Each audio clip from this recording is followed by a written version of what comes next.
This conference will now be recorded.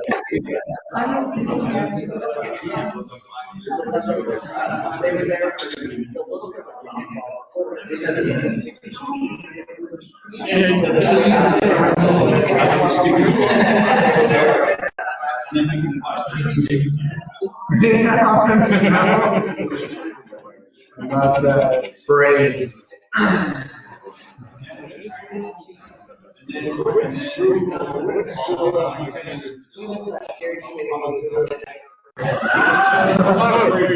Yeah. I believe you.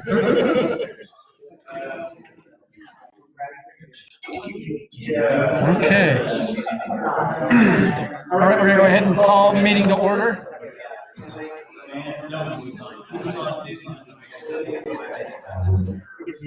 This conference will now be recorded. Pledge allegiance to the flag of the United States of America and to the republic for which it stands, one nation, under God, indivisible, with liberty and justice for all.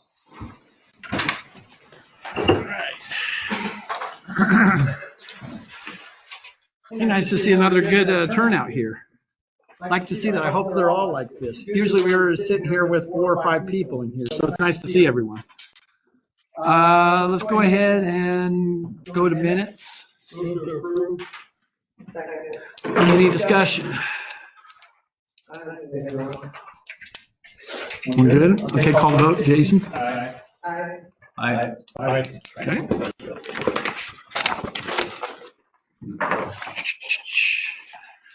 Okay, let's go ahead and move on to public comment on non-agenda items. Go ahead and state your name so Karen's got you on record. My name is Linda Morgan. I live at 110 East Brisbane Street since 1976. I have 2 issues that I wish to quickly address. The first one is the article, and we have an attorney here, so I could be wrong, and you'll have to disregard my error, but my opinion is that the city owns the alley on Hermitage and Third. In the late 70s, my kids were down there fishing, and they went through, and the school teacher that owned the property on the corner of Armitage and Third called Johnny French to report him for trespassing. Then Hal Hasley, who owns the property on the other side, said these kids are not trespassing. 2 things: they have reason, not reason, they have permission to go through my property to the river, and also there's a public alley, they just have a business there. And Johnny French reduced the implication of my son for trespassing, but he did cite rape for carrying a firearm where there are animals and people present. So that's my subject of number 1. My second, and of course I know there's legal and you don't need my opinion, but I say go get a title search or survey. Okay, the second thing I want to do, and this is kind of hard for me, I wrote it down so I won't get sidetracked.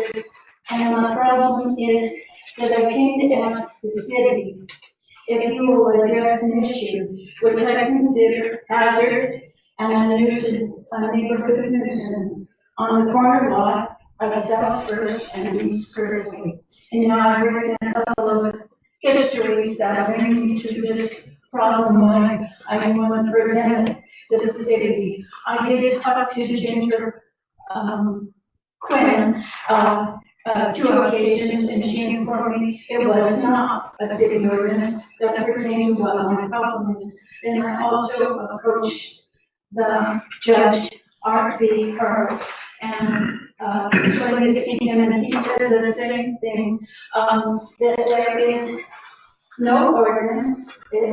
I will only address it if there is a citation issue, and that you may hire as many attorneys as you wish to alleviate your problem.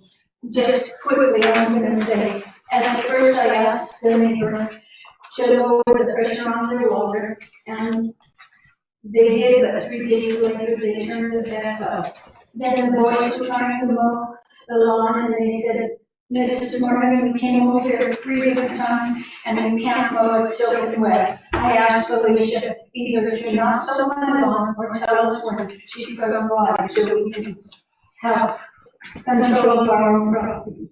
I waited another year, and to see the rows of maintain the trees. Their trees and their branches are falling on my property, and I asked them to cut the branches that were a hazard. And they came over and they cut one branch, which was hanging clear from their yard into mine, touching my kitchen window. Lastly, last fall, I asked Kyle to please help me. I'm too old, I'm 77 years old, and I'm too old to clean up your debris. Would you please rake the leaves and pick up the dead branches? During that conversation, he told me twice that he had no control with the leaves or the branches ended up in my yard. No results from this request either. Again, my request is that if it's not within the ordinance, I know that people are first-time homeowners and they're very young, but I wish that we could address this in a civil manner, that the city would just look at it and come on. You feel free to address me as that, and then I will go the issue. Thank you very much. Thank you.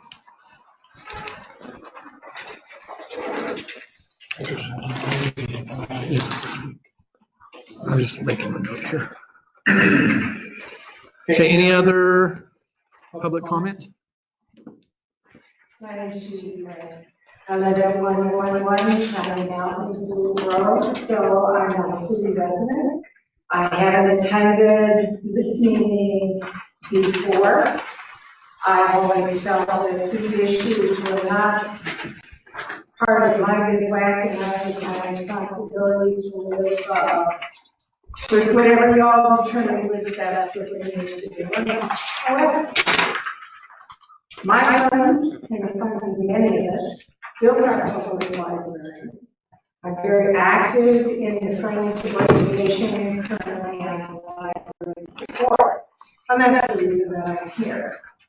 A very large, very new structure, and I read those too, was permitted with no bond to protect adjacent properties, both private and public. Public library landscape has been damaged.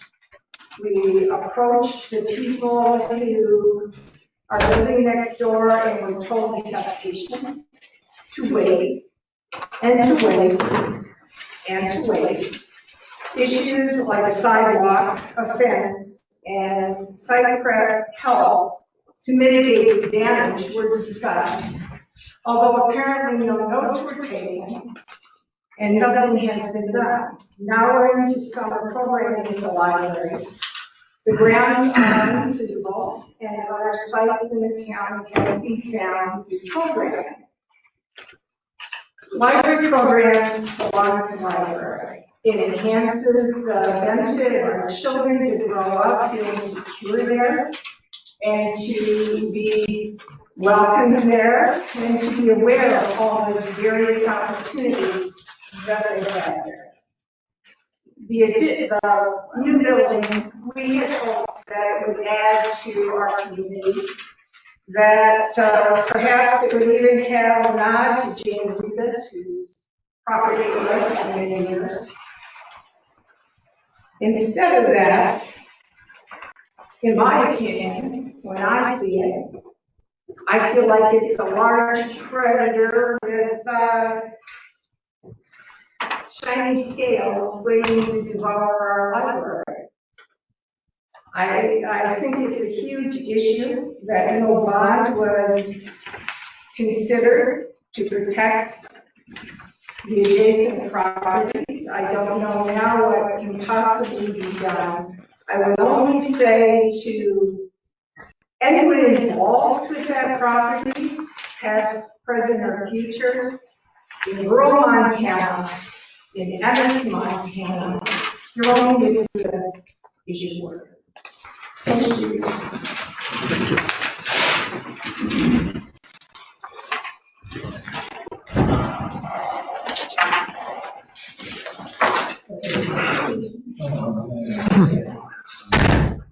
Okay, any other public comment on non-agenda items? My first meeting was last month, and I thought I was just something open and I thought that I understood that on this agenda would be some sort of a deal do with the amendment to the zoning laws, and I'm wondering why that's not on here. Okay, that'll actually be mentioned in my mayor comments. Okay, so you want to answer that for me? Yes, I will. Any other public comment?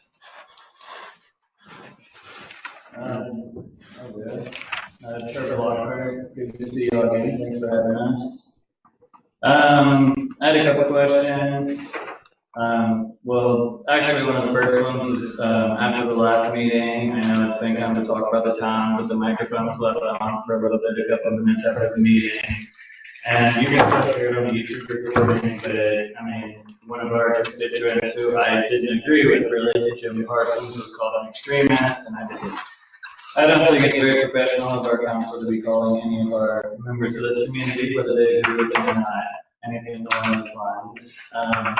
So maybe just, like if that does happen, let's not have it on our, for all of the time as to hear. The next thing I wanted to mention was just back on the Armitage Valley. I did actually go into an article. I think it brought a lot of light to what's going on with the project, the players involved, and this tubing company. I like finding out who actually that was, because I feel like I've been asking that for a while now, so it's good to hear some answers on that one. A couple of questions I did have in regards to it were, do we have an actual plan? And you don't have to answer this directly, but do we have an actual, written out plan? Will it be gravel? Will it be paved? Will it be lighted? Is there a budget for it? Is there an upkeep? Is that? No, we're not even into that part, but not even into that process. There is no plans whatsoever. Okay. It is to remain status quo. Okay. And I'm glad, because, I know we talked a lot in here, and heard from Kelly about, having trouble finding people with public works and things, and it makes me think, maintenance, upkeep, like whose cost of this, I mean, it seems like our parks budgets, when we do our budget reports and stuff, I mean, our caps are dwindling budgets for a lot of this, so I think we're going to be kind of more, public, donations like the Ennis Tubing Club and things like that. It's only an access point. So Yeah, I know it's not supposed to talk, but there's literally no development. Okay. Mow the grass. Okay. That's all it is. Okay. It's just to keep it a public access point. Okay. Yeah, and that's what that article really did sort of solidify, because as we talked about in the previous meetings, there's kind of a rumor mill going on surrounding it. So, okay, and then, just sort of on that, with that same thing being said, I know that it's been vocalized on the website, and it's getting a lot of buzz, as it's even mentioned in the article, but, the 4th of July party aspect of that, like, I understand posting a fundraiser type thing, but I just, for my personal public comments on it, I think that's kind of a slap in the face when this thing is still in ongoing litigation. There's a lot of, things surrounding it that we don't know. Public access is great. We don't know what you're talking about. Oh, it was in the article. They're actually going to throw it. They're calling it the Ennis Tubing Race, and the Ennis Tubing Club. Okay, you probably have to take that up with them. That has nothing to do No, with I'm the saying, okay. they're talking about using the alleyway, things like that. It's still a public access point. Correct. So, just with that, I just wanted to kind of voice, obviously, some things with that, and maybe I need to ask Lindsay or whoever, but I just wanted to kind of mention that, as, a public person in this area, it seems like that could be an issue, parking and noise, just things like that. So, just wanted to bring that to light and kind of ask about that. So, that's all I had today. Thank you. Any other public comment on non-agenda? Chris Peterson, questions before you. Is there a permit hold for this party in the alley? Mr. Mayor, I That's not right. I appreciate everybody coming here and having the opportunity to speak. We can ask questions. You can ask questions, so that yes or no. I'm not even responding to your question. I just have some questions. I'm going to say something, and I appreciate it going through. All right. Okay. The purpose of public comment is to allow people, the public, to come in and give their comments. Question is not supposed to be. It's not supposed to be a question and answer session with the town council. You're under no obligation. Actually, You're under no obligation to respond to anything that's not on the agenda, and they should not. And that's my advice to this nation. No, our county attorney told me verbatim, we can ask questions and you are required to answer us. Well, I think written questions probably not very good. No, I think, so I'm going to take that as a no, that there's no permit hold for this party or your party is throwing on a street in Ennis, Montana. That would be a no. Correct? The parade you're talking No, about? I'm talking about a party to harass the steers. It's in the newspaper. It's your party. And you remember what this town. It is your party. It's in the newspaper. Whose party is it if it's not yours? Okay, we can do question and answer here. Okay, so your attorney said, no, I'm gonna take it back to Chris Christensen tomorrow, because he told me, and as his county attorney, deputy attorney, you have to answer our questions. That is your job. Okay, and that's, So your. I'm gonna challenge you on that, James, and I would appreciate the clarification from. Well, if you're changing the town attorney, then maybe you should follow the law. Well, show me where in the law. Show me where it says that you can. It's a public comment. No, it's a question. By nature, it's a public comment. No, You have to put it on the agenda. If you want to put something on the agenda and have a discussion on it, and ask for a resolution on it, then you bring it to the town. You have a council member who is throwing a party. I don't know anything about it. Yes, it's in the newspaper. You're about I'm saying you don't know about it. Sir, you're calling what I just said yes, what I don't know. You're challenging You're what the I know. town's attorney. How do you not know? Keep it on record that I asked whether there was a permanent hold for Corey's party in town. Thank you. You know what, I'd be happy to get you. I would be happy to get you an official answer from the town. What I'm trying to say is that if we're gonna have civilized meetings. I asked simple questions with yes or no answers, and you turned it into a diatribe. I'm not turning it into that. I'm just trying to educate. I'm trying to educate everybody. If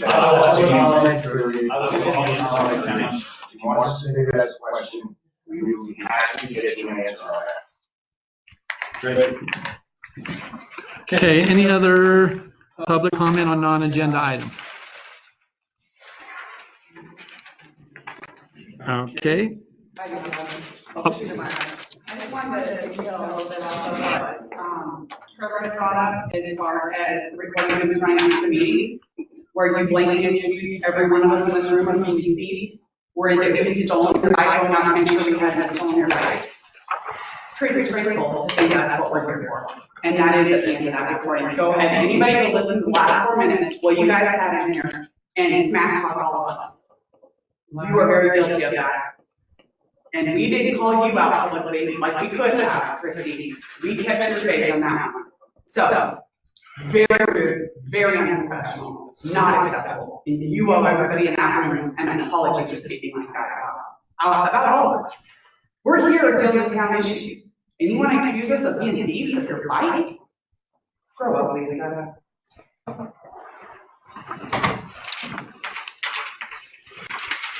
Any other public comment on non-agenda items? Okay, we'll go ahead and move on the grant of easement and settlement. James, if you want to go ahead and. Sure.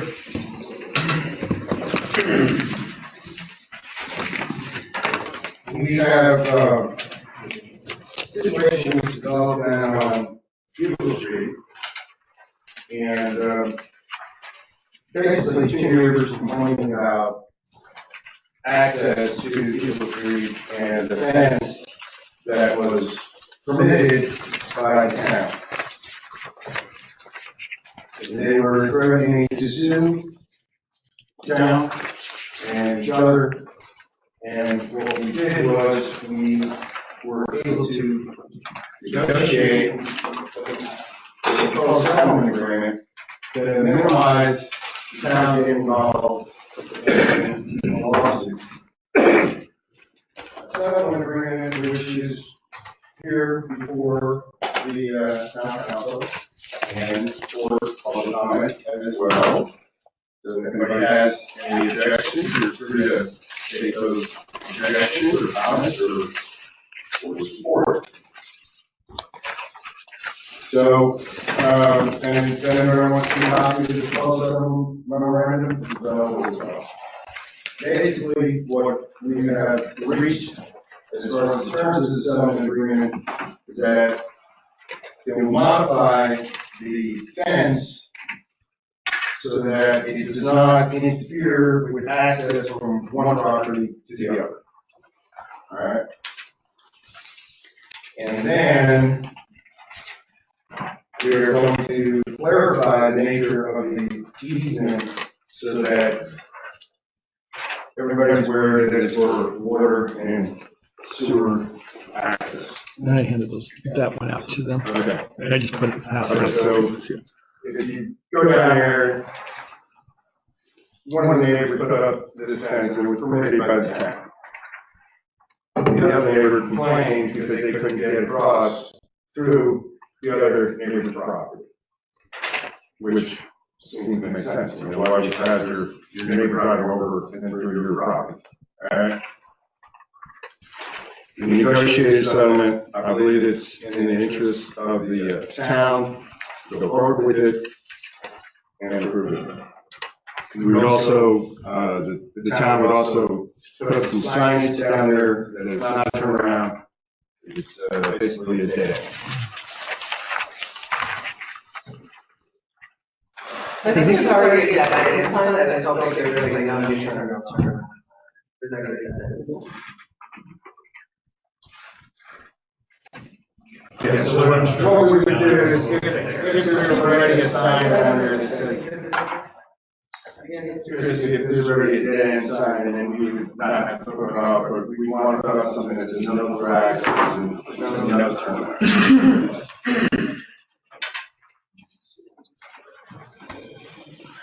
Okay, does anyone have any questions on that grant? Okay. I'll move forward with that. Do you have to make a motion on that No, one? I just asked Ginger because that caught me, yeah. Settle. Well, if you approve the terms of the settlement, then you should make a motion to approve those terms that I basically outlined. Okay. And then authorize the mayor to execute the settlement agreement. Okay, that's, we were, yeah, let's ask Ginger that way. Okay, let's go ahead and, can I get a motion on first? I move to approve the settlement memorandum as presented by Town Attorney Danes Greenbaum, and to give the authority to the mayor to sign off on that settlement. Can I get a second? Second. Okay, now discussion. Any discussion with it? Okay.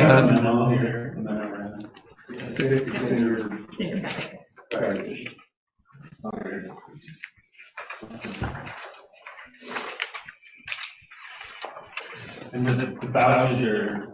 The two neighbors, they actually drafted most of this language. They have a separate easement agreement that they are negotiating between themselves. Yes. Any other discussion? Okay, we'll call the vote. Christie? Aye. Aye. Okay, motion passes. Thank you. Thanks, James.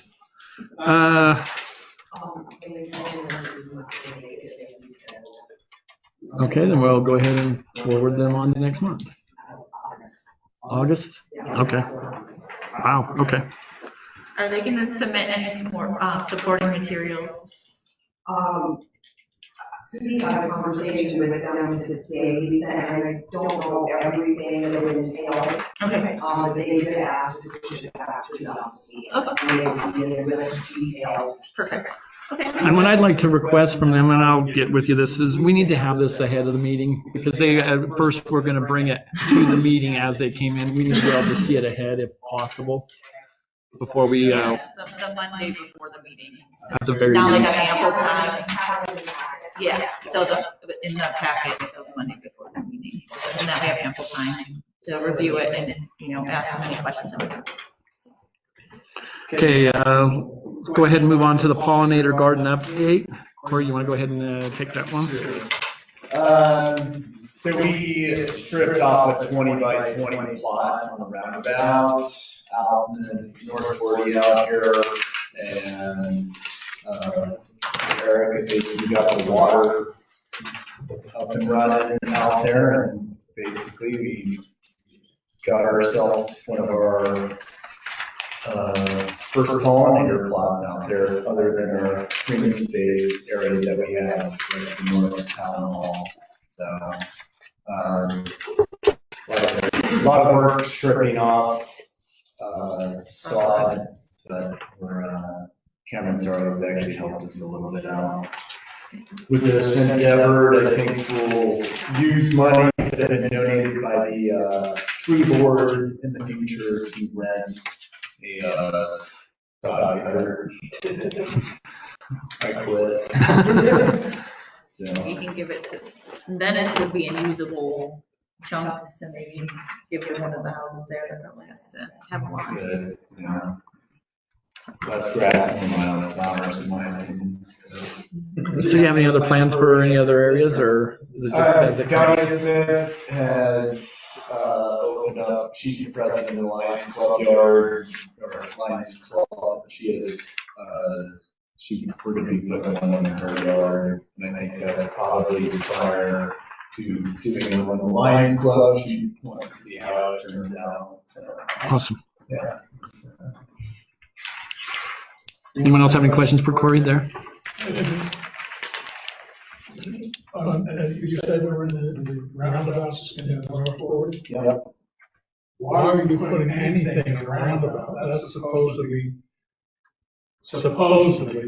a park. I don't want no kids walking across the street to get into the park area. That's ridiculous. And they were told about it before, that if you wanted something in the park, it should be against the fence so that the kids can get there safely. They're not going to be walking around any of that other thing. This is just a pollinator. You see where that's So that's it. Basically, you're saying just put flowers and things in there. Yep, just. But it has nothing to do with the park. No. No. Not really. Okay.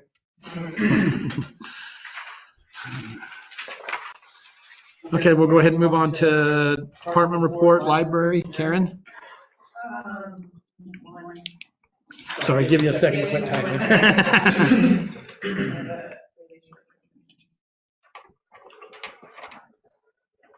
Okay, just a couple things to point out. Things are really well. Things are happening at the library. First outside programs had 27 and 30 people in Lions Club Park. So those are really nice. The reading program starts next Friday.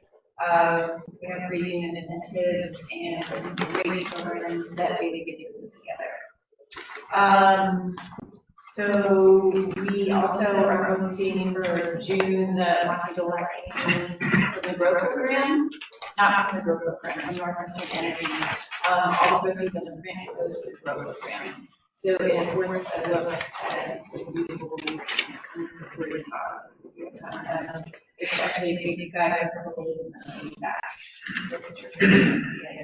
and Todd is works in the library right now for a gallery for this weekend, and a good portion of the proceeds is rent in the library, and they are also extremely to help the library out every year. All the money that he raises for the library goes specifically toward building improvements and physical programming. So it's very, very generous. So we have hotspots we check out at the library. They've been funded for every year from the Montana State Library, which is great. That means more of our budget can be used for local programming. And the other thing is there's just been a small pushback. So we're installing router and drop points for broadband access at the library. And that kind of depends on the rural emergency connectivity. It's on a universal basis, so let's just get some shot. I think I mentioned that before. We expanded our library hours for the summer. So Monday, we're now open all day from 9 to 5. Tuesday and Wednesday from 9 a.m. to 7 p.m. Thursday and Friday from 9 a.m. to 5 p.m. and Saturday from 10 to 2. And when I wrote this report, so our average visitors per day were 97, but we were at 174 today. So things actually really picked up in town. Yeah, that was fast. Any questions for me? Could you expand a little bit on Mrs. Gray's comments with, is there a safety issue? Is it? I can comment.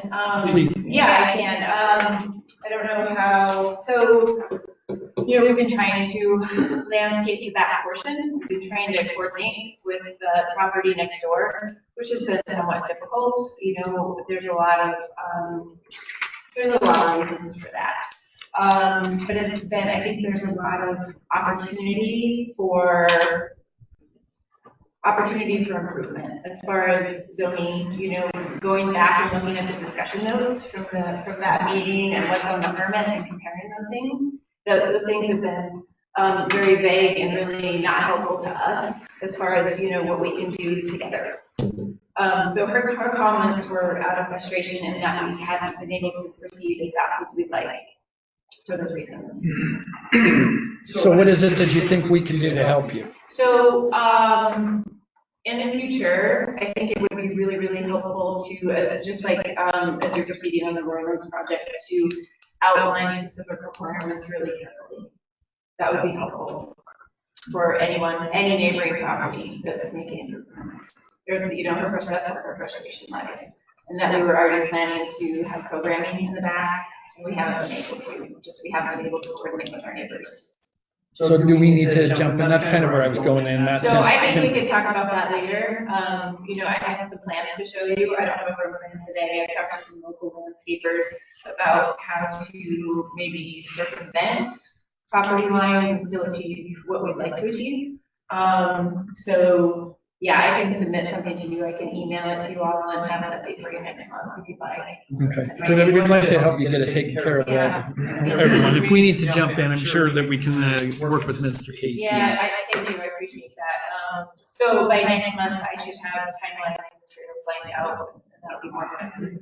Okay. Yeah, Do they still have an ongoing construction? Yeah, well, I don't know if the permit's ongoing, but he says it's not even letting people move in or anything until it's paved and finished. He doesn't want anybody in there yet. I know it's a slow process, but even getting him to agree to what Mike can do is a slow process, because Mike can have that conversation this weekend. But Mike's trying to get it all paved and get it finished. I know that's right. It's just, their communication is. I guess I'd be curious if there's a timeline for something like that that's a high exposure building right on Main Street would be obviously pretty important. You can't sit there under construction for 5 years, obviously. Yeah. I think that's where a certificate of completion or occupancy comes into. But if they're not letting people move in, then that's not their timeline either. So. He wants to get it done. Any other questions for Karen? Sorry, I was writing a note. Thank you. Yeah, any other questions for me? I don't think so. Thank you. Yes.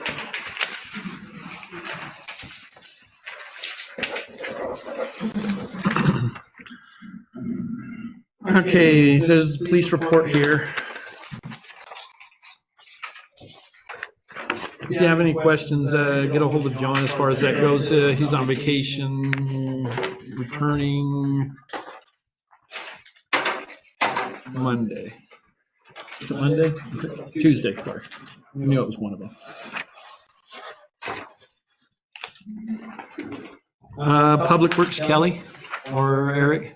Yeah, Eric's here tonight, and as everybody knows, he's my only helper right now. We're short-staffed. We did hire someone that will take, he's got, he had to give us 2 weeks' notice, so he won't be with us for 2 weeks.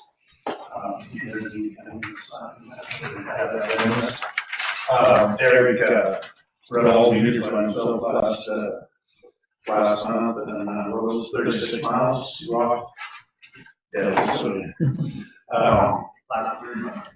Anyway, Eric may have some things to say afterwards, but what I want to bring up is, of course, we have the street projects going on, and as the budget time comes in, we'll probably have a special meeting, and a special budget meeting where we'll get more involved in that.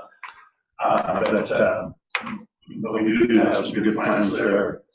What I did want to bring to everybody's attention was the, what do you call it, ARPA, that's the American Rescue Plan Act.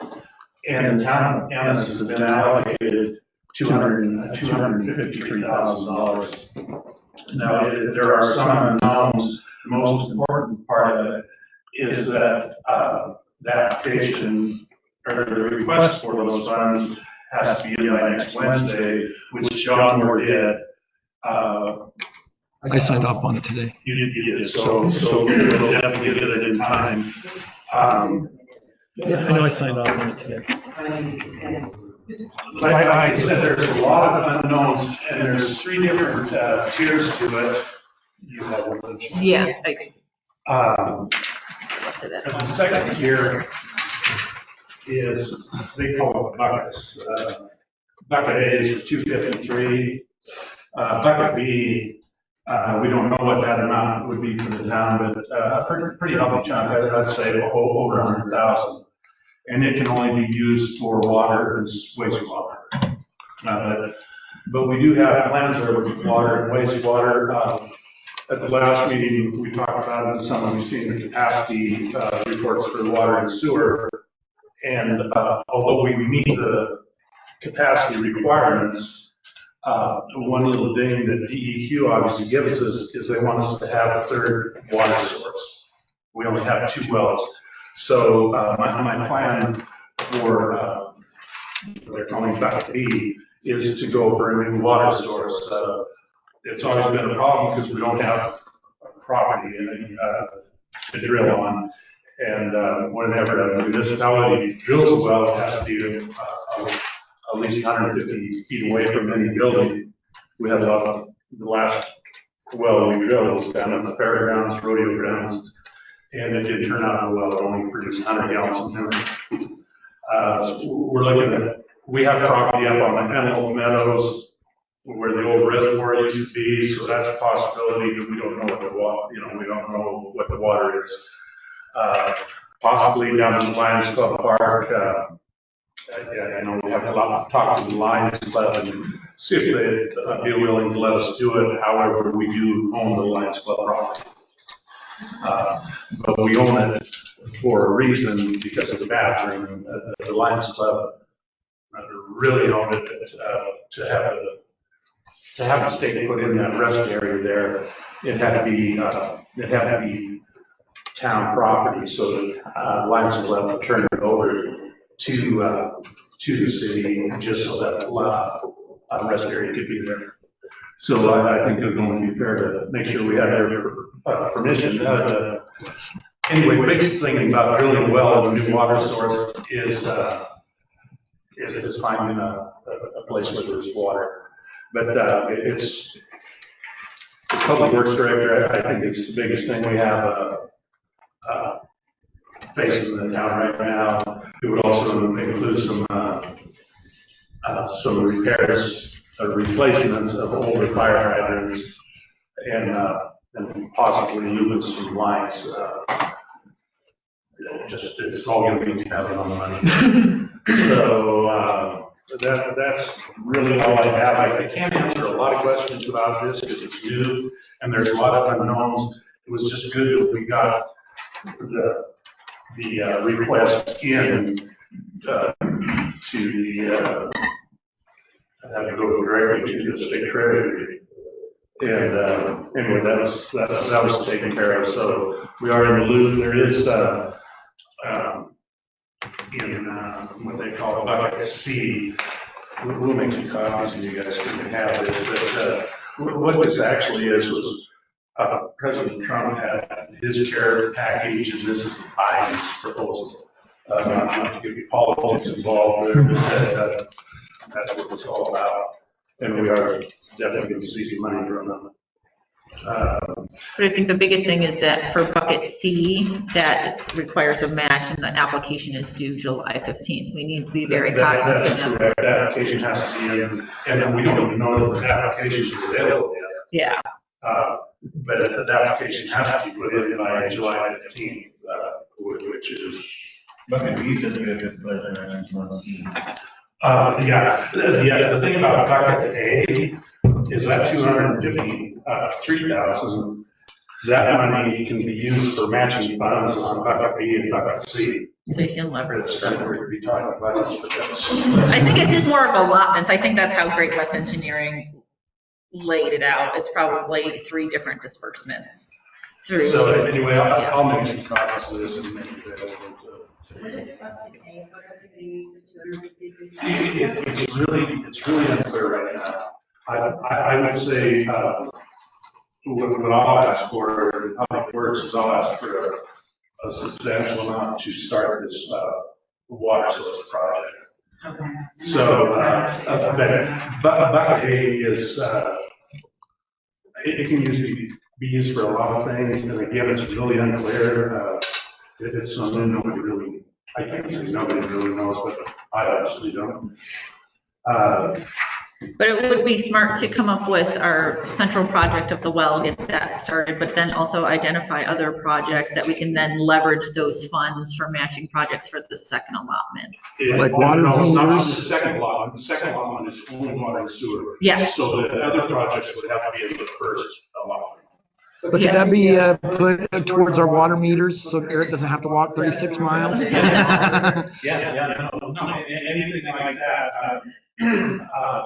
DEQ doesn't really care about Eric walking. What they care about is we have another well. Okay, but Would you like me to take charge and dealing with the Lions Club on?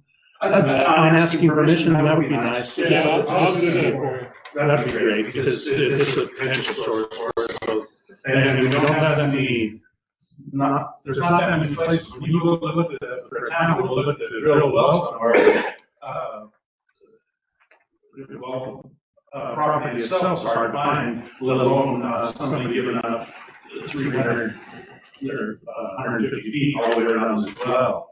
Of course, we buy the property, but there's, we found it wasn't that easy to, when we drilled the last well, it wasn't that easy to find property. So, yeah. How about the well right next to the depot gallery, or the park next to the depot gallery?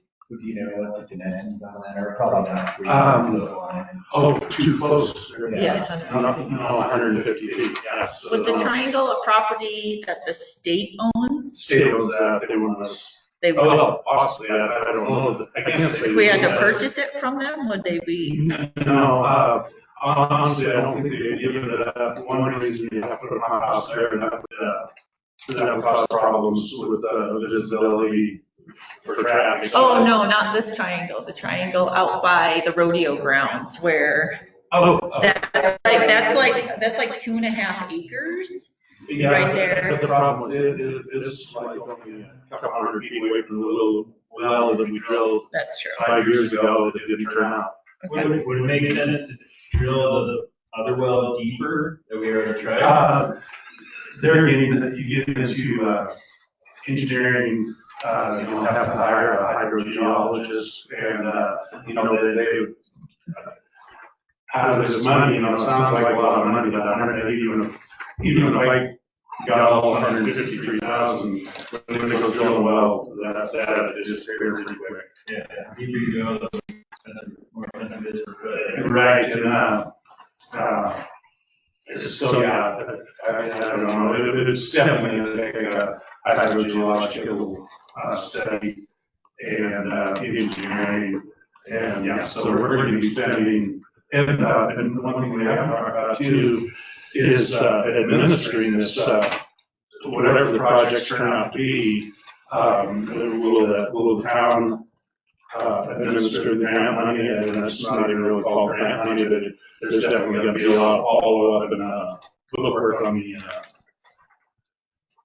on distributing these funds. So that's something we'll have to deal with too, but at least we got the request in, so we're ready for the next step. And you guys can't make a decision tonight, it's just too many open ends and unknowns. There are definitely a lot of unknowns because it's such a new program. So when we have more information, then we'll put it out, we'll roll it out and make some more decisions. Yes. Okay. Lions Club owns a big park at the back of the Lions Club Park, which isn't really being used at all. And that's what I would like to make is a suggestion that they, if they come to drill a well, that's where it would be, and it wouldn't be in anybody's way, and you can still access it from the back without any problem. Yeah, the concern there, of course, would be from that well, you're going to have to dig a pipeline to get it to the existing waterworks. So, Yeah, that shouldn't be that much of a. depending on what property we're talking about, yeah, I could end up going through a ball field, going across that slough that's there. It's just not easy. There's no easy answers, or we would have done it, I guess. Well, I know, I helped get the grant for the last well at the rodeo ground. And we got $100,000, but it really didn't, it went fast. Yeah, I think we spent $108,000 total and didn't, don't have anything to show for it. I'll make some copies of this. Any other questions? Eric, I'll make copies of this, and I'll have questions for you. Thanks for sticking in there, Eric. We appreciate all your work. Are we still replacing meters so that it can be run 1 or 2 a month? You know, when that comes out, that's gonna be a major question. Yeah. Sure, yeah, no, I've, So, you know, and especially during. No, anybody, anybody out there walking. It could be done so much easier. So it's, yeah, I think not only on your end, the data. There would be something really good to the winter. Yeah. Yeah. Well, and I just think the labor not on your end, but then to take the data that you collect and then to give it to Susie, or the utility. Absolutely. No, I've been thinking for that for years. Most of the meters in town are old, you have to hand read them. And there you can update them, and we're slowly updating them to where you just drive by and it's a radio reads it. It's a radio read system. Yeah, it just hasn't been done yet. It's just a capital expense. So are we replacing those as they go out, or as new ones are going in, we're putting the radio reads in? Okay. So there's not installing it. Yes. Not installing old technology. Any other questions? Okay, Ginger, just give us she didn't have time to get one, she's been having issues. My usual stuff, I am trying to get budget work done. I know Karen's working on hers, I think John is about done with his. They turned work over to Kelly for it, for his. And I'm just continuing as I can to work. Okay. More on that with your end coming up rapidly. Yes, there is. Okay, any questions for Ginger? Okay, we're gonna go into my comments, and I'll open this up a little bit. I'll answer questions a little bit, take some of the questions. I'm not gonna go too far in, but one thing everyone was worried about was the zoning issues, and we are actually having them, and I forget the date. Can you tell me when the planning board is meeting? Is that? They meet the last Monday of the month. Okay, so that last Monday, all of our text amendments for all of our zoning that we were working on, we're actually going to go to them, and they're going to look it over and make sure that we've got all of our I's crossed and all that stuff to make sure that it is 100%. So if you're interested in that, that planning board meets the last Monday, and then they will be brought to us in a council meeting. We just want to make sure that it's all right. We don't want to do it 7 times in that way. I think it's also imperative to note, sorry, Tim. Yeah, no, please. Is that both James and the county attorney had recommended against the interim zoning, and that they're actually a text amendment to our zoning code. So they will require 2 readings and 2 public hearings before there, instead of the interim one that we had talked about, but both attorneys agreed it would be better to do just a text amendment. And so that is what Alex has worked on drafting it. I think he had to get it into the paper, so you should be able to read the text amendments, or they had to be noticed by. It's just a notice in the paper. Okay. But Alex did say you would have those prepared in his office for people that had questions or wanted to look at them. To look at the, in the June 10th pager. The notice. The notice. Correct, so it should be, these are the minutes, Yeah, the proposed minutes. Yeah, and it's only a draft. It's not, and that's for the planning board to review. And then it will come to us to review, and then public hearings, and then, Nice job. So my public hearings, are they automatically at the council meeting? Are they 30 days apart? Ginger might know on that better, since it's an amendment to an ordinance. It does have certain stipulations like that, Maria. If they are prepared in time, but I get 2 weeks notice in the paper, we can set up the first, public hearing and discussion at the July meeting. Typically, that's the way we do it. Yeah. And then if there's urgency to it, and James, I don't know, you might on this, I think your meetings have to be at least 14 days apart. That's right. That's what we've always done in previous, is to make sure that it's spread out. So, yeah, that's, there's an urgency, so I have right now they're meeting in July, August. They can adopt on the second reading. So I encourage everyone to take a look at that, so we've got good questions and good feedback for us, so we can make sure we get this done right, the way everyone's looking. Well, and this is, and Alex also wanted to say, this is, if you look at our zoning code now, there's this little table, I think it's in section 3. It's concentrating on that table, which talks about setbacks, height limits, all that stuff. And instead of, he really wanted to keep it in that purview of that table. It's not a full on, guidelines, or design guidelines, all that kind of stuff. That will come with the overhaul, which would hopefully be after the master plan community process, that people identify what they want as a master plan, and then you use that master plan to guide to what the ordinance would say.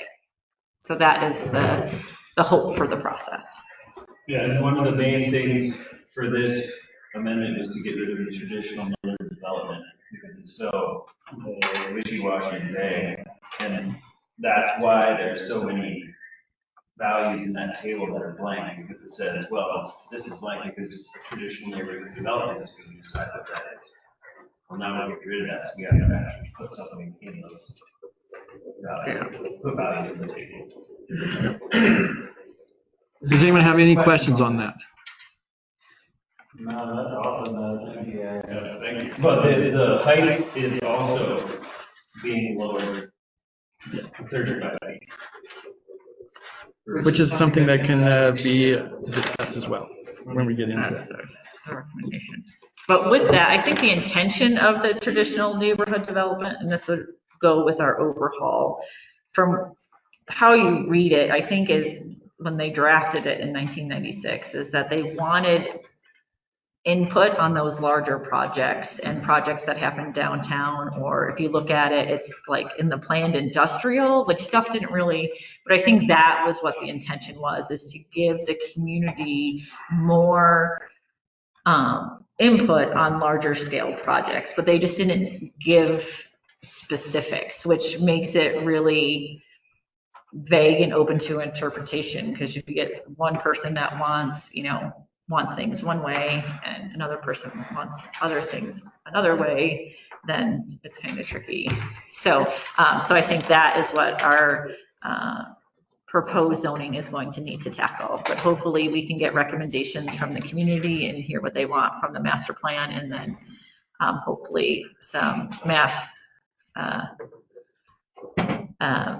the professional planners can then put it in the way that it needs to be coded. And so it's clear and everyone knows what the parameters are. Okay. It's not wishy-washy. No, that was good. Okay, the next thing we're going to jump to with this is we posted for a board of adjustments, and I've had some clarifications on this. And James, please jump in if I say something a little bit off. In our current code right now, it says that the town council needs to appoint a board of adjustments. I want to say 2015, 2016, we could not get a board of adjustments. So the council at that point in time took on that role, which is something that is very common in the state and probably across this country in small communities where they're not able to get board members. What I'm going to ask for at this point in time, and we've had clarification, at one point in time it was thought that it could only be members inside the incorporated area, and it actually is not that case. We can take members outside of the area, any community members. I'm not sure what the spread on this is. It was a little vague that way, but we can appoint 5 members, and we are looking for 5 members that would be willing to be on this board that look at variances and whatnot. So the council is not in there, because the council in the setup is supposed to be who they would appeal to if they do not approve of the board of adjustments, or they have a discrepancy with the board of adjustments. Did they have to be in the extra jurisdictional area? I think that which is the mile boundary. But it might, we can stretch because it's an appointed thing, so we can appoint anyone as far as that goes. Obviously, we're not going to bring someone from Bozeman, but someone that's got a vested interest in the town itself. So did it outline qualifications or criteria for? They don't have any. We don't have anything, but it is our choice as to who we pick that way. But I would love to have members come in and put in for this. This is something we really need, and we've got a lot of people that have got a lot of knowledge that aren't just inside the town, but also outside of the town. Go ahead.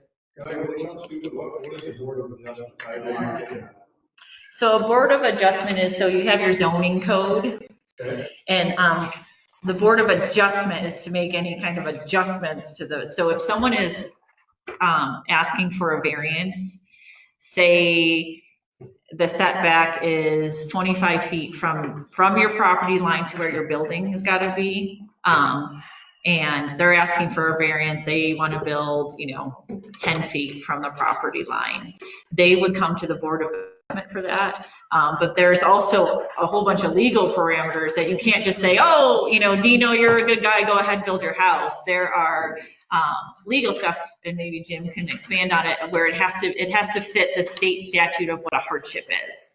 And so it has to be a hardship of the land. It can't be like, oh, well, the guy who owned it before built it funky or built the garage funky, so I need to build the house closer to the road. It can't be anything like that.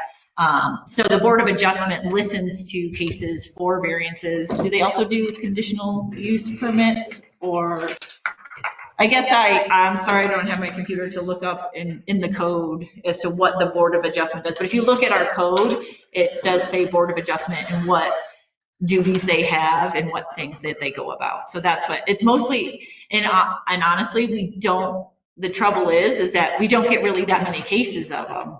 And so, you know, you only get, you know, maybe one or two a year, maybe not even that, I think, yeah. The discussion we had last month on this 40 building, would that have fallen under the board of adjustment center? I'm not sure. I think Yes. the conditional use, I think, James, are you listening? So, I think in your town code, you've reserved the right for the town commission to do the conditional use permits. Okay. And that's expressly permitted under the Montana Code.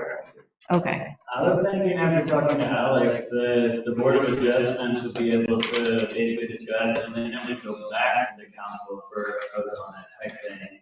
Like the Board of Adjustments could give a recommendation and, you know, like go through pros, cons, whatever it might be, but then it would still go back to the council for a final vote. It goes to the planning board. It goes to the planning board. And the planning board and Board of Adjustment, two different things, which is, so then you need 12 people to serve in different capacities, which is really hard. And that's why we don't have a planning board, is because the state requires you to have 7 people. That never happens. And it's not like a graduated system that says, oh, your population is less than 1,000. You can have 3 people. No, it just says planning board has to be 7 people. And that's where we really got stuck. And that's why we couldn't get a quorum or whatever. And so that's why it was how many years ago? Several years ago that. 16, 17.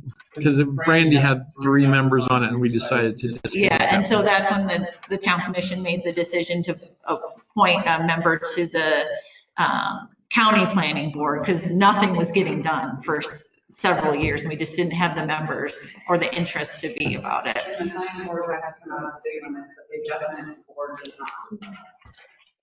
The adjustment board would be appointed, correct? Yes. Yes. So how many? No, the adjustment board does not need to be. No, it doesn't.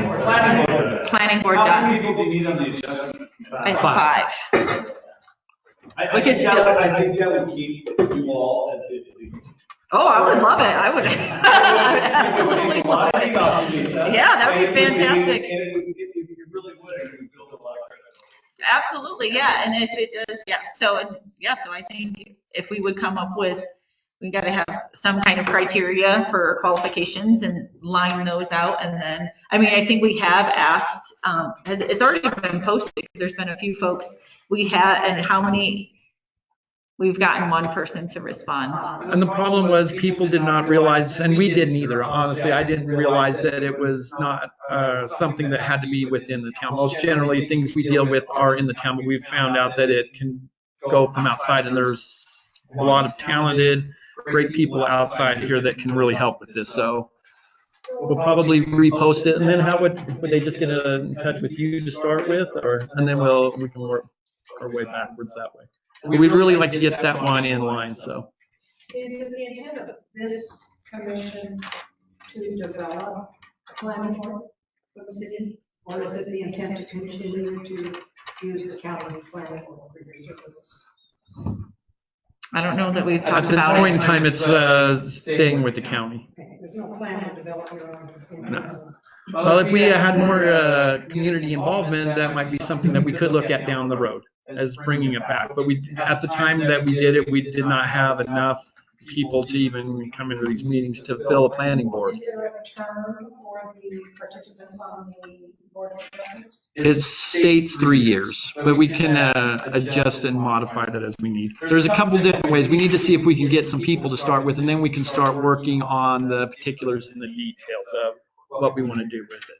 So first you want 5 people to volunteer, and then you're going to tell them, then you're going to develop what they're going to do. Yes, and that's we've got it in the code, but we need to make sure that it fits the people that are coming through. So I don't want to just say lock us into one thing if there's something that we can do to get us where we need to be that way.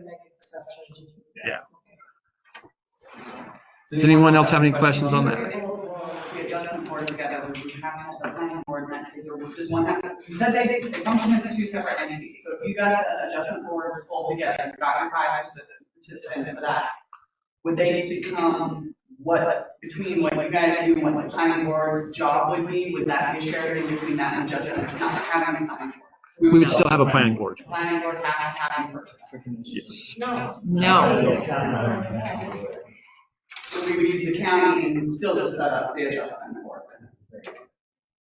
A planning board doesn't have the authority to grant variances. There you go, thank you. And that's essentially what the board adjustment, which is also called the zoning board. They basically here decide variances, and the variance where you're varying the application of your code. But they don't grant it, they make a recommendation. No, they do. They do grant. They do. So an example, tell me if this is correct. Somebody buys half lot, there's a lot that's been split in half. Mhm. The setback for X is 20 feet. Because they only own half a lot, they may come and say, I want a variance for my setback to be 10 feet. Is that a scenario that? It has to be a hardship where they literally can't use their property. Unless they.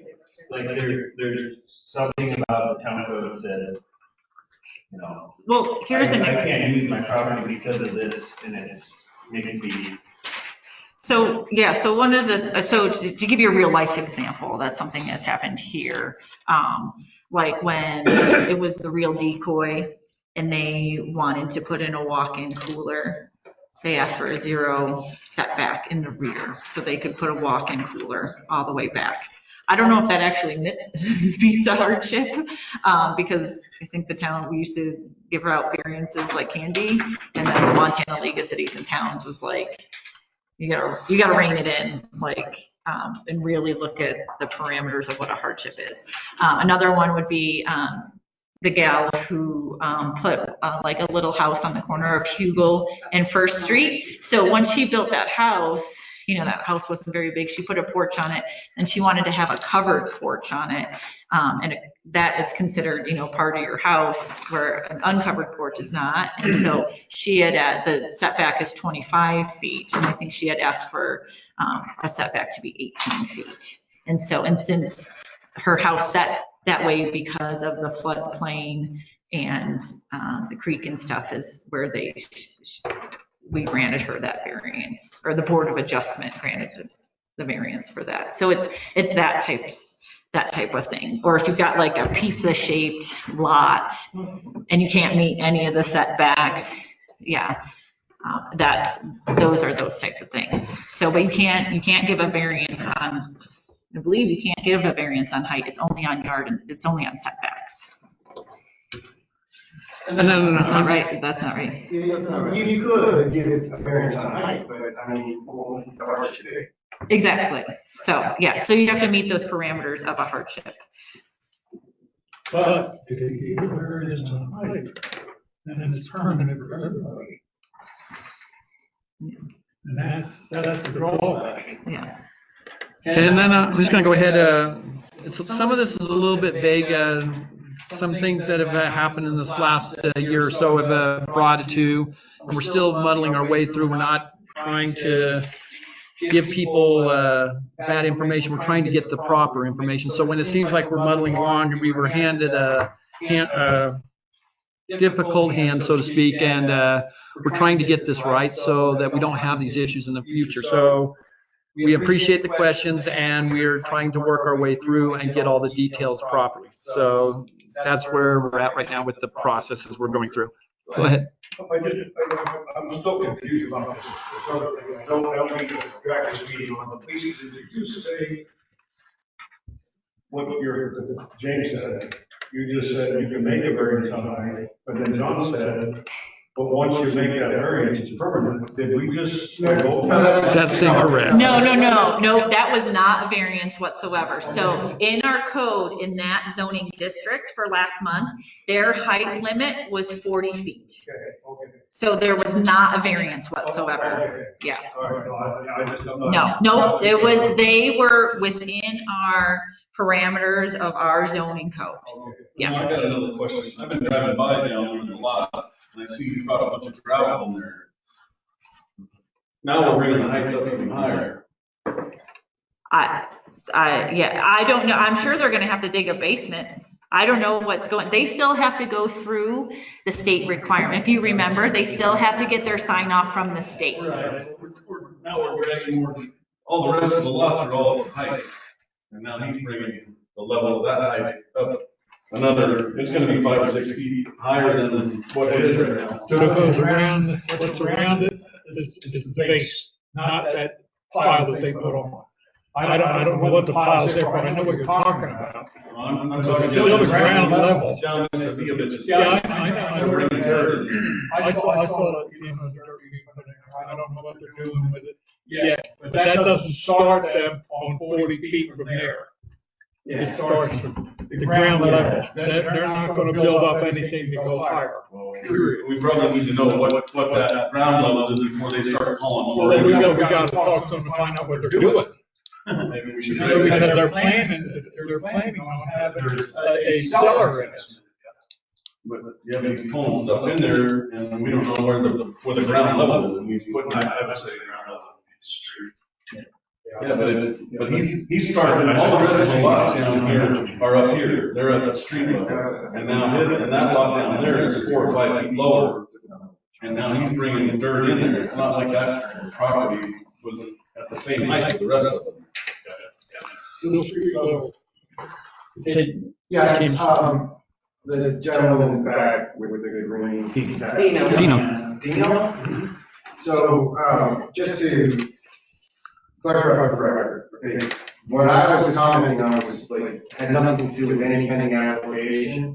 Okay, so I was just saying that generally speaking, you know, if somebody meets the criteria for a variance, then the zoning board or adjustment would grant a variance. And I also have to correct Mrs. Ashcroft to the extent that, generally speaking, these variances, if and when they're granted, are case by case specific to that particular lot.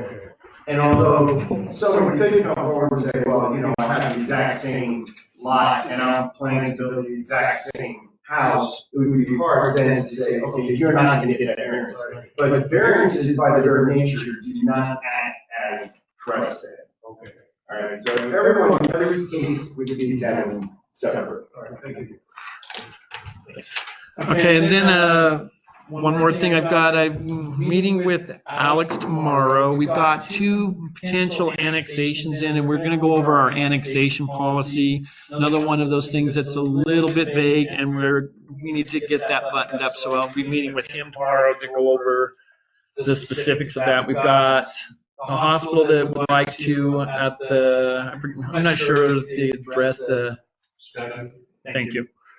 That they want to annex in, and they've started the process of that. They bought 11 acres, I believe, is what that project is. And then there's one on over by the park that's also in the process of starting the annexation project. And we just need to make sure that we're buttoned in. So I'm going to meet with him, and we'll start the process of rewording and redefining that process. I'm going to go ahead and kick it over to commission comments now if anyone's got any. The only comments I have on is Nora and Wayne Freeman from Cushing Terrell were here at the end of May.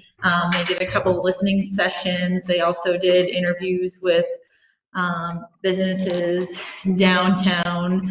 I think they even had a steering committee meeting while they were here on the ground. I think Nora's continuing to do individual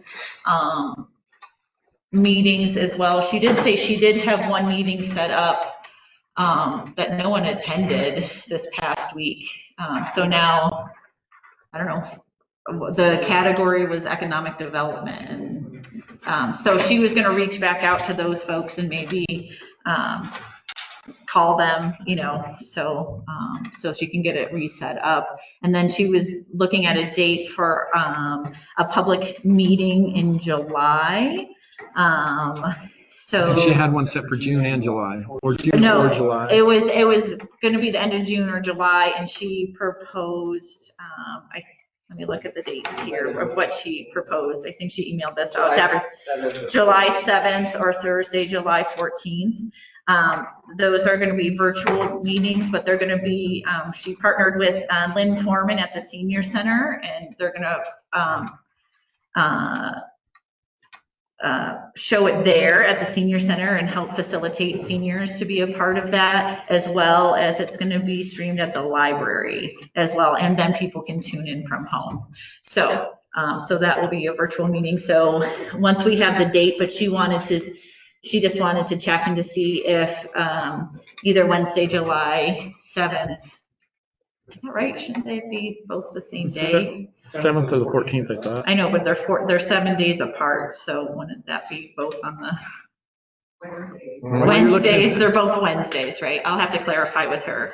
On the 7th or the 14th, if we had a preference on day, or if there was anything conflicting on either of those days. We had a preference. It doesn't matter to me. The week of the 7th is commission meeting. Okay, so maybe that next week would be better? It would be less. Yeah. Okay. We're going to be running in budget coming right in. Yeah, because that Monday is a holiday as well too, so maybe we'll tell her the 14th.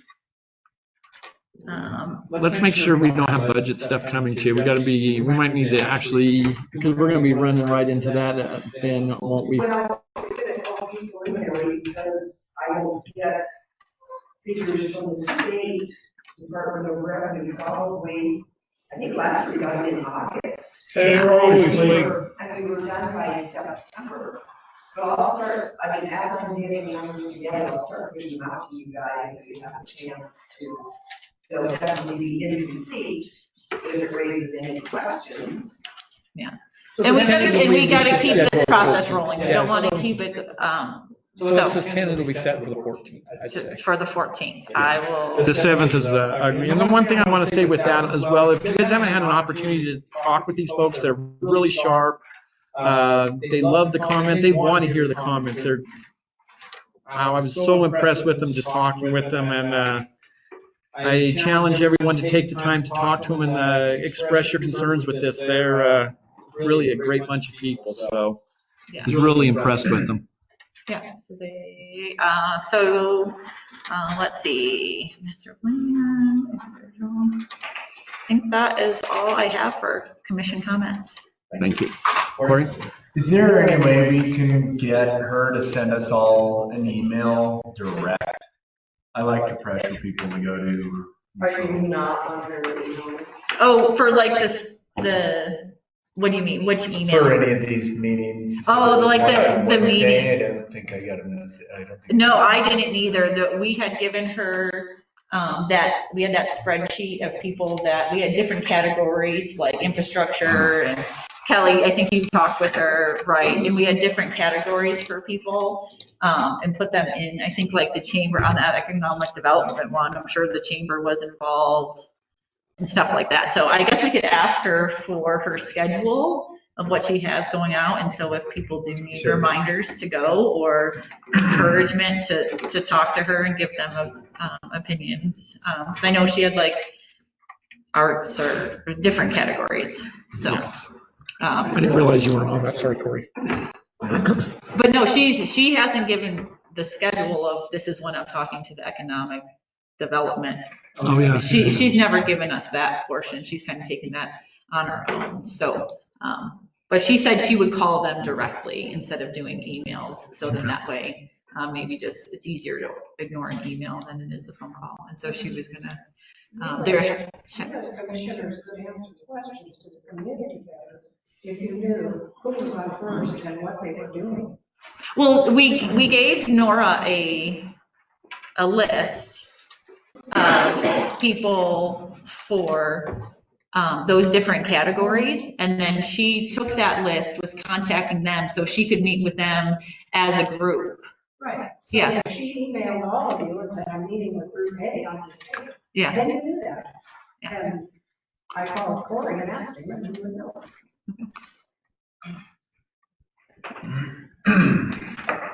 Any other comments? I just wanted to comment on everyone that's here right now. I think it's awesome that people are here and being vocal, and I appreciate you guys. I absolutely do. So there's, that's the cool thing about small communities is that everyone keeps each other in check.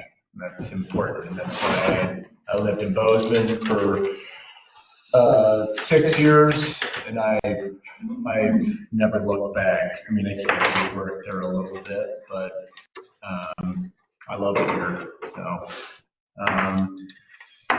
one other thing I wanted to mention just regarding budget coming up, and I know Kelly just talked about the ARPA rescue plan. As far as the town's concerned, I know it's been brought up numerous times for years, is going back to the resort tax.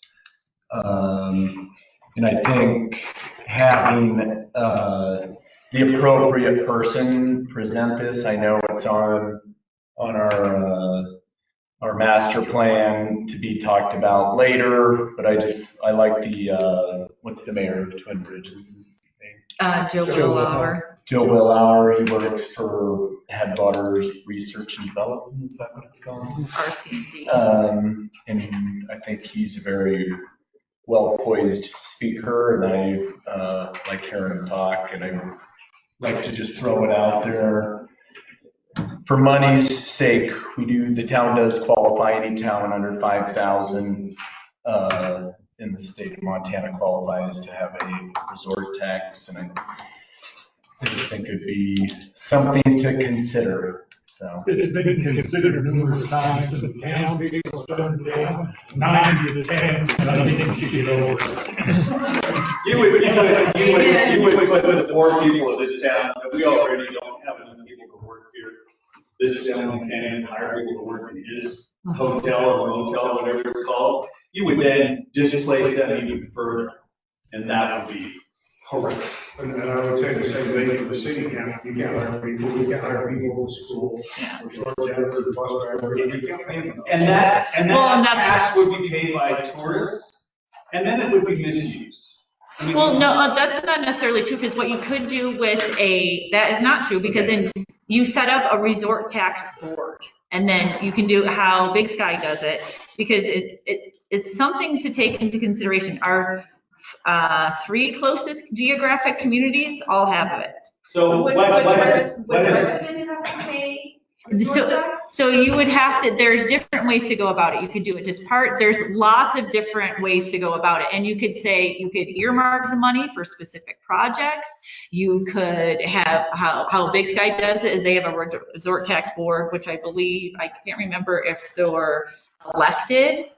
And maybe they're appointed. I don't know if they're elected or appointed. They might be elected. And then everyone applies. If you want to apply for that money, it goes through an application process.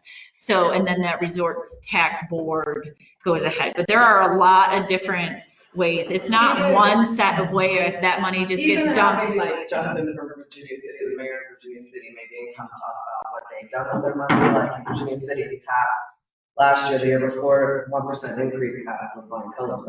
It's like 96%. And Yeah. saw where their money was going and what it was helping. They seem to be doing just fine with it. I think as a council and as a town, you're going to have to start looking at housing. Krista, you're a business owner. I mean, there is no place. I mean, I was in Bozeman this week. Their restaurants don't even have enough people to help you. I don't have enough people. I mean, this is a global thing. So creating a resort tax with what are we going to spend it on? That's not going to pass, because that's just another tax. But I think that if we started entertaining it and people were for it, we could decide what to spend it on, and it would be pointed. If you came up with a plan first. Well, of course, yeah, and that's what happened. That's an old. And that's what happened last time, is that they were like, oh, we should just I collect think this that we money. just want to have people talk about it that have proof of what the money could go to and where it could go. Sure. But Big Sky, great point to make. What have they done with their money for their employee housing? Zero. They're now building in Sheridan to house their employees. So they're going to be driving through our town. And so they've done nothing with it. So they've done a poor job of selling this tax. So then when you bring it to Ennis, we're like, are you kidding? Not going to happen. I think we have to look at outside of Yes, Big Sky too, but Yes. If you don't bring any sort of industry here, nothing's gonna happen. Because you need jobs for people to go to, and I don't just mean, downtown, the restaurants and whatnot. You need jobs, it's just off the top of my head, Winston Rod, they hire their people, they pay them good money, and the people can actually afford an apartment. In economic development, as far as I'm concerned, it's been nothing but a joke. They haven't brought anything here. In fact, the one guy said, "Oh, we're going to only sell Montana beef." Ask any restaurant in town, do you only have Montana beef? And they'll tell you, we don't know what you're talking about. You got to bring jobs here to make it work. You are 100% correct. But we have to support, America was built on the Christie, Ransom's businesses, and this gentleman's business back here, that they invested their life savings in to create a business. And that's who we need to support as a town. Not the big corporations moving in, not the box stores and everything else. Keep that crap out of here. We need to support this woman right here and her business. Like in Virginia City, I have another restaurant. Okay. It's one button on my till. It sets the tax. We collect the tax and we hand it over. Yes, you want to know where it's going to go, but I think that's like further down the line once we get everybody's. Well, I think my point is that anytime we mention tax, and especially now in this day and age, that's an only. We're not voting for it. I can tell you that straight up. So if you present it as a tax, it's dead on arrival. So I'm trying to help you in. Like West Yellowstone has a bigger police department. Like I've researched West Yellowstone, what they do with their money, where their money goes. They have a bigger police department. They have more funds for that kind of stuff. Their infrastructure, the meters that we haven't replaced, if we had a resort tax, probably could have been done at a more rapid speed than when it's taken years. As I said to you at the steering committee, we put a resort tax in.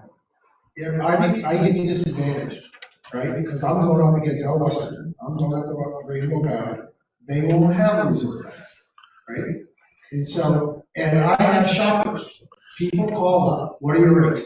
What are your full rates, right? So they're calling, right now we're even, right? So I'll be at a disadvantage if we put a tax on.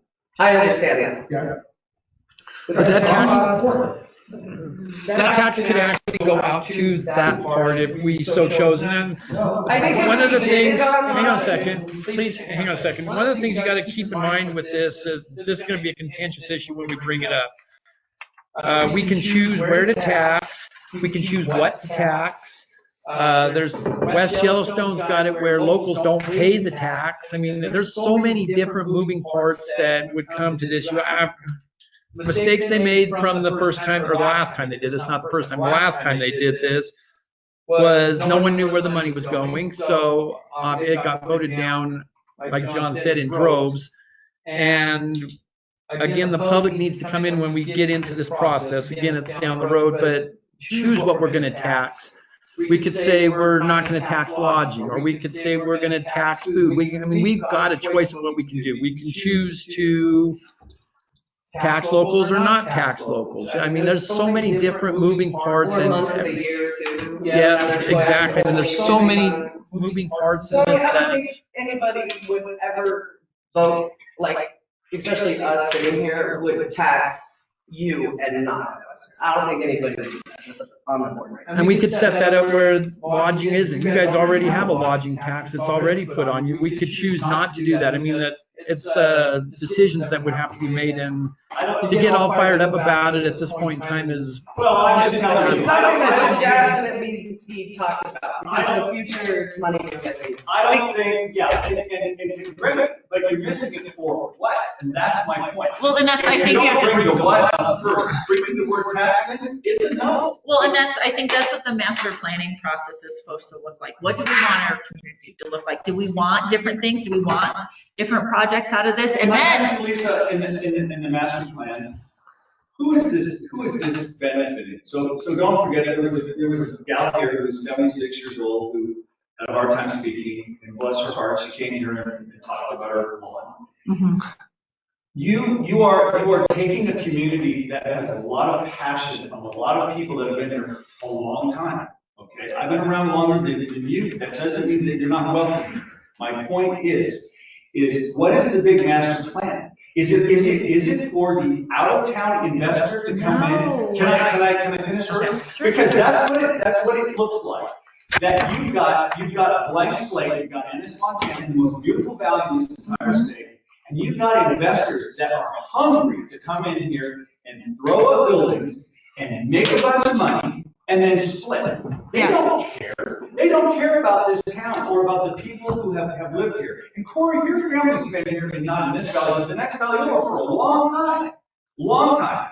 Great reputation. So there are families and there are people that live here that should have a voice in what's happening with this town. And honestly speaking, I don't see that happening. I know that there was meetings at the library, but who are the people? Excuse me?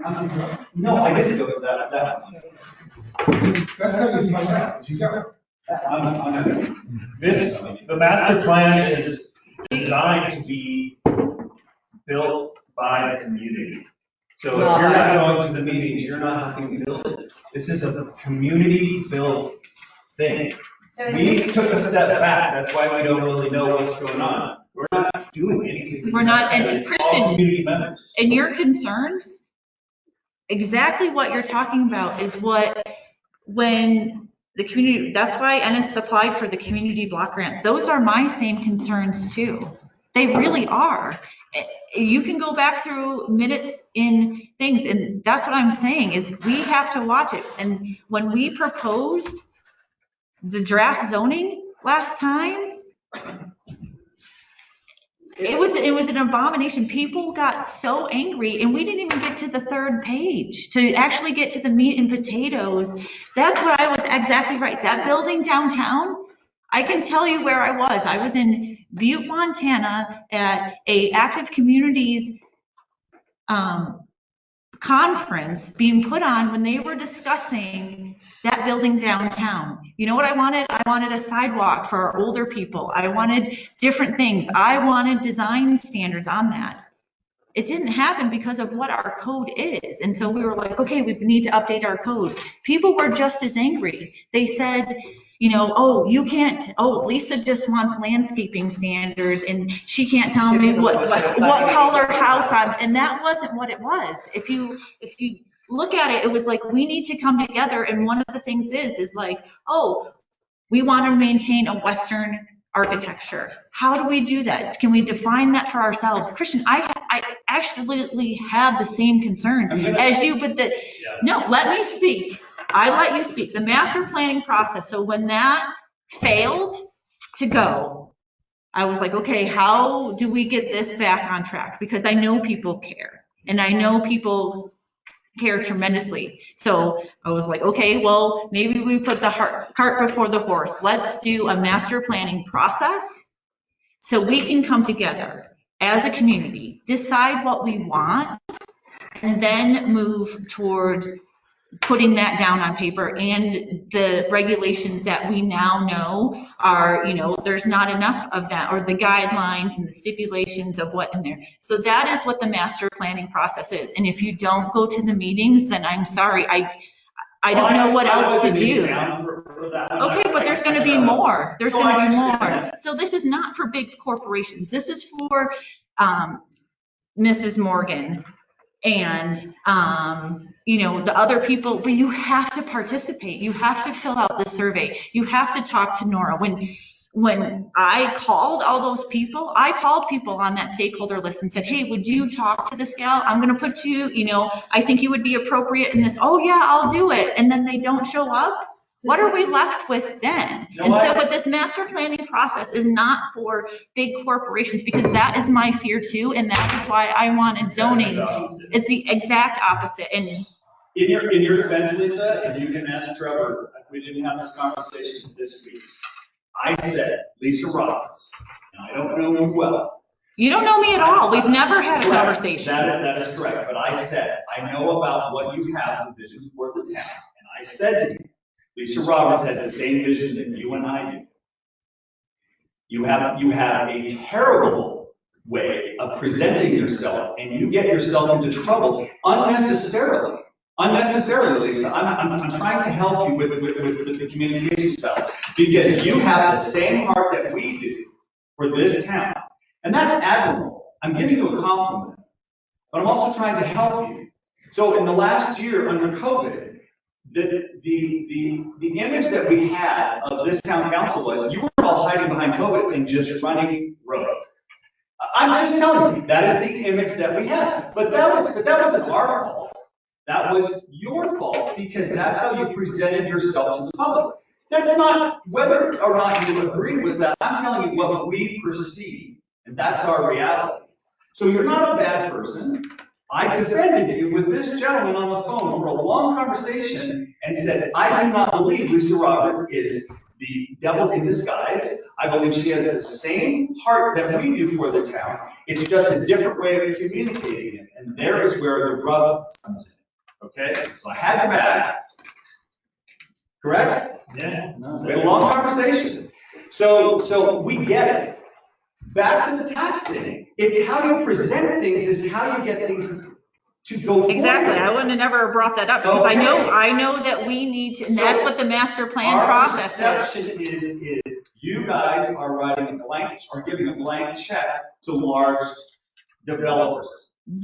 Okay, but I'm just saying that that's our perception. Don't get upset. Correct the information that is coming out to the public, because that's what we see. How? Yeah, You can argue with it, but that's. I'm not arguing with it. I don't know what else to do, Christian. I have spent my time and my efforts. So I was like, oh, that didn't work for zoning. Okay, what are we gonna do? So that is why I took my time and my effort, and I was like, okay, let's do a community-led master planning project. And so that's why I went out and track down the funds to do that. So that's why. And so what else am I supposed to do? Am I supposed to engage, with people on Facebook? I'm not going to do it. I deleted my account because constructive conversations do not happen there. Right. And people can say, oh, you didn't do this or whatever. There have been some very nasty things said about me. And it's not because I read it. It's because people I know and I care about call me. Okay, can I? No, I said, what do you want to say? I just want to say this. Let's stay into the solution, because everybody's getting emotional, and we do want to work with you. And I do appreciate what you're doing. You're bringing in a consulting group to create focus groups. It sounds like you're creating a master plan. I was one of those people who didn't want to go to the library. Why? What stopped me from going to that meeting is I didn't feel like we were being heard. So I thought that this was a pre-planned thing. So I'm very glad that you're opening up this dialogue. It was called a listening session. I know, but hold on, this is not a personal affront. What I'm saying to you is in my experience with the last meetings, it felt adversarial. So I assumed that when you're bringing in consulting, that they're not really going to listen. But if you're telling us that this is a focus group and that they're going to listen, and this is an economic development session, you're telling me what they're doing, and I'm saying in my head, I'm a consultant, I'm saying, okay, why don't we have a smart sheet out in the cloud where you can see every person who's in every focus group, so you know who attended what, and you know what the feedback is, et cetera, so you never have a hole in the process, like, I didn't know about this meeting or who was invited. Okay, so we can ask them to update their website and to do that, and we can put more information on there. But when you say things were adversarial, I got called a commie, and you were demanding that I strip the property rights off of somebody that had followed the process. Hold on, we weren't looking for that. What we were looking for is it to be done safely, that's it. So we're not looking to strip property rights off. Not at all. No, I'm speaking, I'm not looking for that. What I'm looking for is just to know it's done safely. But in terms of the solution, when we're talking about taxes, and if they're coming up with an economic development plan, maybe in that plan, they could talk about, okay, we're talking to all the business owners, like, if you're the person who's, I see ads for like, hey, help wanted in my restaurant, I don't know if that's you, but I see this a lot. But if we're talking about how are we gonna build up this town, let's figure out how we generate revenue. And maybe it isn't tax that's the solution, and maybe we need to come up with an economic development that attracts more tourists, that makes this place more desirable, We're- generates it, you know what I'm saying? I have records, I mean, we're busy, it's not a lack of tourists, it's just we're not getting any money out of it. Yeah, and there is an actual. I'm getting money off the tourists, but the town's not. But so this economic development plan would be to hear the pain points of all of that. Yeah, and come up with a solution. Yeah, so it's How not we- an economic, the master plan is not that would be a totally separate. It could be, they're talking to people that are part of the economics, of the stakeholders of the community. And maybe is that one of the artifacts that's gonna come out of this consulting engagement, is that they're gonna find out what is it, that what kind of projects do we need to make this a more profitable place that brings. I don't think it's necessarily a more profitable place or generate something. what we want as a community. Yeah. Do we want to be a tourist-based economy? Do we want to be an agriculture commodity? How do we hold on to our identity when we have all this pressure from outside groups? That is what I would like to see, is how do we hold on to that? And I think it's important that we hear that you all are protecting that for us. That you are protecting the. I've said it more than once. But, okay. I understand, I'm trying to help you, Lisa. All I'm trying to say is, I get you. I back you with your passion for the town. I've already discovered that. In the beginning, I was wrong, and I'll admit it, and I'm sorry about you and your passion. But I understand it now, and I back you up. What I don't understand is why you won't take constructive criticism. You're a public official, all of you are. Which one? I should be on my toes, or that I'm a commie? You're not a commie. Stop. I've been called Nazi. There is YouTube videos of excerpts of me cut out, and I with the doctor and everybody else, and we were called, what would we call right-wing extremists. Okay, so I've been slandered. I have threatening messages telling me to carry a gun in town. How do you like that? Have you been threatened with your life yet? Yes, Okay. actually she has. Well, I have, okay, just simply because I care about the town. But guess what? I'm not giving up, and neither should you. But we can all take constructive criticism. Absolutely. I've been told, knock it off on Facebook. I'm a very vocal person, and guess what? I stopped my vocalness on Facebook. I took the recommendations. I'm trying to help you.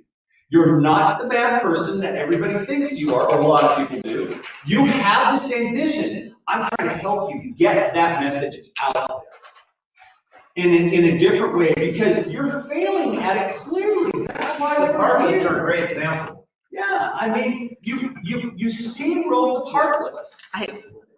Okay, I really. Can we move on, please? Yeah, anyhow. Okay, let's you and then the one in the back, and then we'll move on from there. Where do I go to look on the town website? How do I find out about, for instance, the listening meeting at the library? So- I learned about it through a fourth party that night before. I already had a commitment. I couldn't go. Yeah, so there is an individual, so I think they are. On the town website. Yeah, I am not in charge of our IT, but it is supposed to be on our town website. It has its own individual website. The steering committee members. Look at it. It's on. Yeah, there's flyers town. There are 9 steering committee members. I think Nora has been one of their, outlining things was that they were supposed to help promote this throughout the thing, is to use their networks. Where do I tell my neighbor to look so that they can be informed? So I don't have to do their work. Yeah, so the board at the library, there is, you can call here to town. I'm sure Ginger or Susie would be tell you where the website is, or where they have its own. It's on the website. Tell me about a consultant that's working on this. Well, why wouldn't you call town Ginger's been the town for 30 years. I mean, why wouldn't you call Ginger and say, hey, what's going on? I don't, there's people who have been in this room who say, I don't know unless somebody calls me. I don't have, yeah, and so I've asked for our website. I've advocated for a long time for us to have a more user-friendly website. Is there something on there, Ginger, that identifies this group? Why would you look at this? So just the two things I want to bring up is I'd like to see that survey go back out. I got to see the reports on it, and I went both days that meeting was down there to see who would attend it, see what conversations went on. I did attend it. I did that. All right. I know the steering committee came in early in the day, had a meeting separate from when we all, not when we were all there, as it should have been, in my opinion. Nonetheless, the statement that was also made verbatim to me down there was, dream big, don't worry about who owns what, things change hands. So just put things where you want to see things happen. That sounds like a big corporate setup to me. No. But I want to see that survey go back out because their survey also showed that everybody that got a bathroom was 65 and older. That's the majority of our town, I hate to say that. You got it. Yeah, I was at a hospital meeting and it's more towards that scale even for futuristic. But our county's younger than that. That survey, most people down there were like, what survey? I didn't get that survey. When did that survey come? It was selective as to who got it. No, it was not. I got it, it was sent in the mail. I personally prepared and sent that survey out, and it was to the registered voters for the town of Ennis, and there was, I believe, 704. That's what she said, about 790. She said not utility. No, I think she did. But so it was the voting records, and I believe she has more. She did get back more because some people put them in, returned them by hand instead of by computer, and then that data was then tallied and given to her. She said they could still take more surveys, but when I got online, I couldn't figure out where and how. But I would like the opportunity, I think others would too, because I didn't hardly see anybody down that room.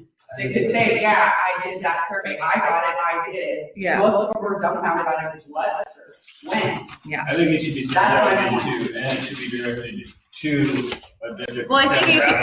Well, I think it was put out to our registered voters. It was online, so you could click on it as well. I don't know where that John posted that on the town page and Facebook page. Oh, okay. As far as I know, it looks like it's gone in the data, Yeah. we're still taking them, and I couldn't pull it up. So maybe that's one of those things where we can figure So out. Okay, I- let's go ahead. A few, I'm sorry. Go ahead. I have some commissioner comments. So the one comment that I was gonna make was with the budget coming up, and last year was my first budget, so it'll be my second, and, I would like to see a balanced budget coming through. Last year it was not balanced, and I suggested that we do, something to create more revenue. And yes, we did have COVID, but we still have yet to do anything to raise revenue. I mean, yes, it might be a drop in the bucket, but it is a step forward. We can. The dog takes, the business license. Business license, there's only certain things that we can get money to come in to the town of Ennis, to fund the town of Ennis. That's through fees and, taxes. So, if we're not making enough money to fund our town, we either need to draw down our spending or find somewhere to make more money. And Corey did mention the resort tax. I think it could be a good idea if it's done right. There are other taxes we could do, direct taxes to property owners, I think would be, everything's an option. I mean, how do you guys think we should fund the town? Let's keep it just commissioner comments. I gave a lot of leeway. Let's keep it here just into commission comments at this point, please. I agree with what you're saying, though. So, and then a new comment that I have is, I just want everybody to know that the master plan is our chance to make sure that the town in the future turns out the way we want it, not corporate entities. And by participating in this is how we do it. We have to, this master plan could make sure that in the future, that kind of stuff does not happen. So we need to make sure that it goes the way we want it. We need to be careful how those times get set. Did you see what times those meetings were? So for people that have 85 jobs, that was just tough.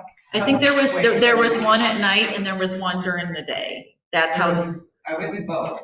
There's one at 6 and there was one at noonish, I think. The next day, Yeah, so there was one they had 2, so they did one at night and one, for people that work, that maybe could cut, I think they put it at noon, so people maybe who work during the day could go during their lunch break.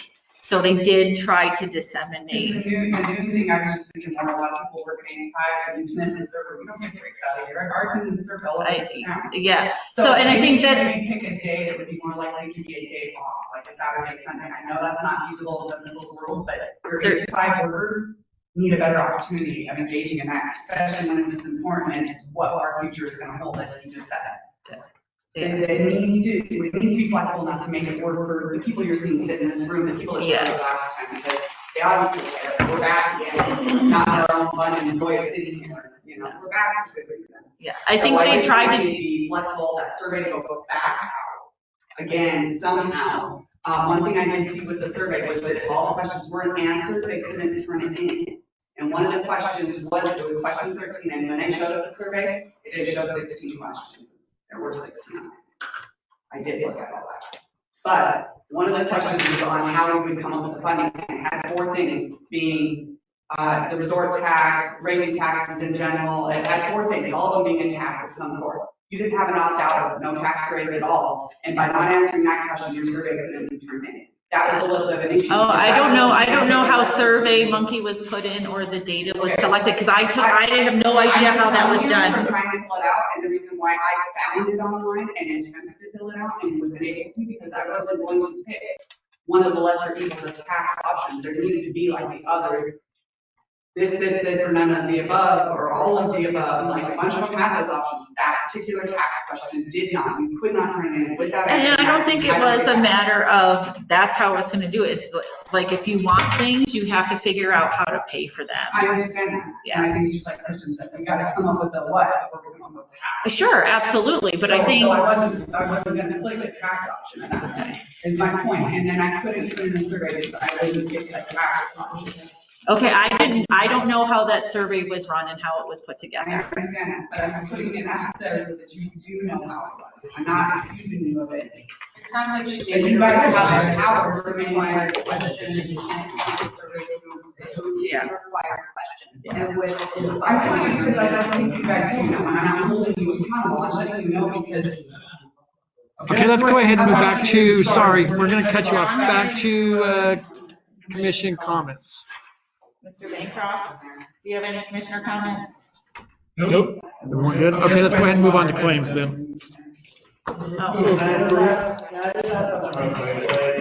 Just really quick, Jason, I just want to say I really appreciate what you just said about the board policy and how structured it is, because Big Sky, unfortunately, they did the same thing. My family's lived over there since '96. They had a growth policy and they had completely strayed away from it. So I thoroughly appreciate that you guys are so focused on this growth policy. And I just hope that once we get a structured growth policy for what the vast majority of the community wants, that somehow we can stick to it. Whether that's what you guys vote on, whether that's, where we progress from there. Because that growth policy is supposed to be the foundation, but there's all kinds of little aspects that go into that also that can get you straight away from that growth policy very quick. So I love that we're working on the growth policy, but we also have to work on implementing that growth policy and sticking to it. Well, I think so it's a master plan is different from a growth policy. Yeah. And I think it was our goal to have is to identify tangible projects, even if they're small, to come out of that. Okay. that is the goal with that, is even if it's like, oh, it's a wayfinding project or whatever, and then maybe there are some things, but it's really, dependent upon who sits in the seat. I've been using the analogy that we're all riding on the same bus. First, we have to determine where we're going, and that the master plan is a roadmap as to where we're going, so no matter who's driving, we get to where we're going. That is what I hopefully see and wanted a community-driven process for this, is so everyone has the opportunity to put their input in for the town of Ennis and towards the master plan. I Claims. I have a motion on the floor. Yes, I move to. Can I get a second? Discussion. Call the vote. Lisa? Aye. Aye. Aye. Aye. The best part of you, move to adjourn. Second. I'll let Jason have that one. Aye. Aye. Christie? Move to adjourn? No. You got overruled.